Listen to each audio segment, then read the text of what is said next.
Andrade está prontinho aí para trazer informações do Covid e também doenças respiratórias, né? A gente entender como é que está a situação.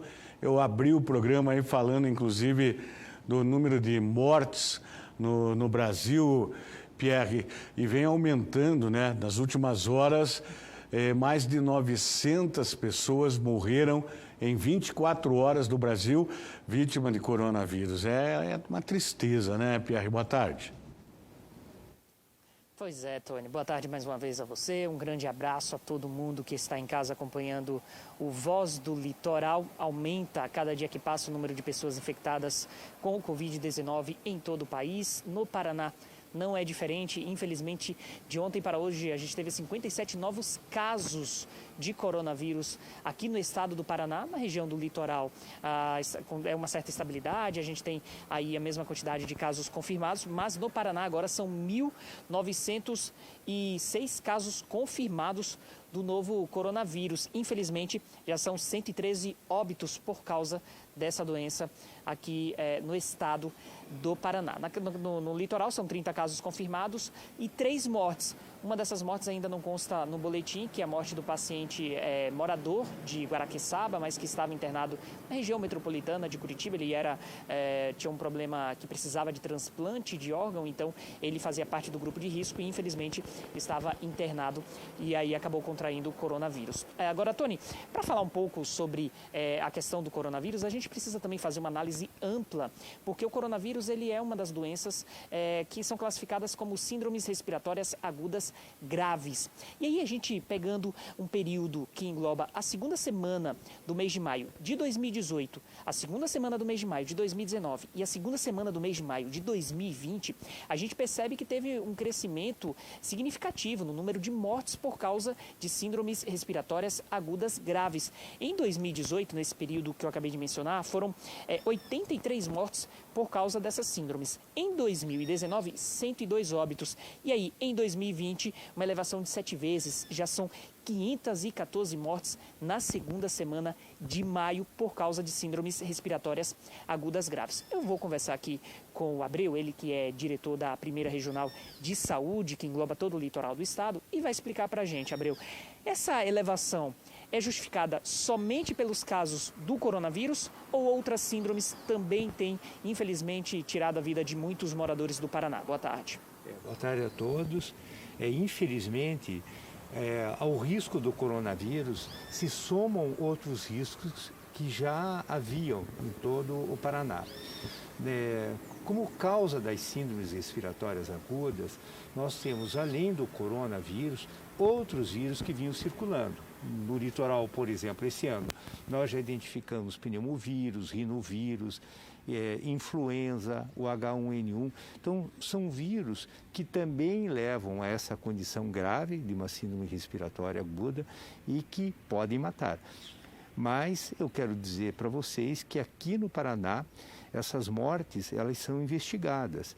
E nós só consideramos casos de Covid quando nós temos a confirmação laboratorial do isolamento desse vírus. Então, além disso que bem você fala, da ocorrência e circulação que já estava aumentada, e a gente identificou isso também no litoral, por outros vírus, agora soma-se a eles o coronavírus. Abreu, essa elevação no número de mortes e também de internamentos por causa de síndromes respiratórias agudas graves, ela também é percebida no litoral do estado? Sim, sim, como eu disse a você, a gente observou numa análise muito recente em relação à ocupação dos leitos do nosso Hospital HRL, a gente identificou um aumento de mais de 40% na ocorrência dessas síndromes respiratórias causadas pelos vírus não corona. Então agora nós temos o corona, mas outros vírus também já tinham uma circulação aumentada aqui no litoral do país. Isso está sendo objeto de estudos para um melhor entendimento do que estava na origem dessa maior circulação de vírus em todo o país. Além do coronavírus, qual outra síndrome respiratória aguda grave preocupa aqui no estado do Paraná? Olha, no nosso caso especificamente, nos preocupa a ocorrência de casos de influenza. Por que influenza em particular? Porque para ela nós temos medidas de prevenção, para ela nós temos vacinas disponíveis para a nossa população. Então, você que ainda não se vacinou contra a gripe, por favor, procure os postos de saúde para que você tenha lá o direito a tomar a sua vacina.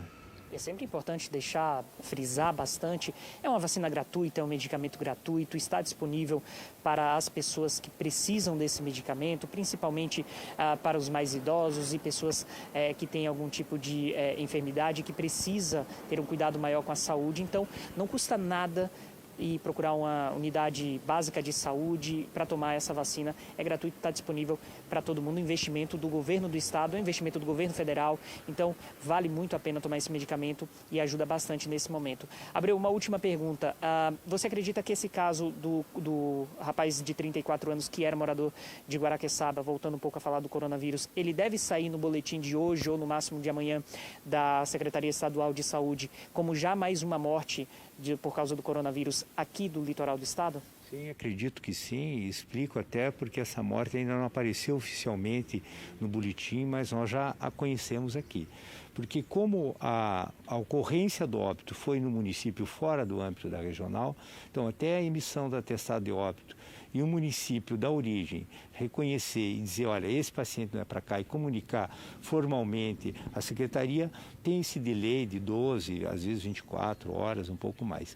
Mas eu vou estar hoje presente ainda na reunião do COI estadual e seguramente já vai constar no boletim, se não de hoje, de amanhã, com certeza. Muito obrigado, Abreu. Uma última informação, Tony, antes de devolver aí para o estúdio. O município de Pontal do Paraná decretou situação de calamidade por causa da pandemia. Então, portanto, Pontal do Paraná em situação de calamidade pública por causa da pandemia. Também o Poder Executivo Municipal enviou um projeto para a Assembleia Legislativa para que seja votado e também no âmbito estadual seja reconhecido que Pontal do Paraná passa por um período de calamidade pública por causa da pandemia do Covid-19 e, por causa disso, a suspensão de algumas atividades e também limitação do funcionamento de alguns estabelecimentos, além também da restrição de horário de funcionamento de muitos estabelecimentos comerciais na cidade de Pontal do Paraná. Tony. Muito bem, obrigado, Pierre, obrigado, doutor Abreu. O BIM endureceu o jogo lá e domingo, viu, Pierre, aos domingos não abre mais nada em Pontal, fecha tudo. Aí ontem eu até quero mandar um abraço aqui para o Marco Chagas, que está sempre me mantendo informado também. E ontem a gente estava falando desse novo caso que apareceu em Pontal do Paraná. E eu disse o seguinte, viu, Ciro? Não tem nada a ver, será, com esse povo todo que vem de Curitiba para cá e acaba deixando aqui o vírus e tal, e os prefeitos não têm como impedir, né? Não podem impedir a entrada das pessoas. Ele até concordou comigo e possivelmente as pessoas que estão agora, que foram infectadas, foi justamente pela visita de uma pessoa que veio de Curitiba no final de semana e, enfim. Então é um momento de responsabilidade. Me parece que as pessoas não estão muito preocupadas assim em determinados momentos, né?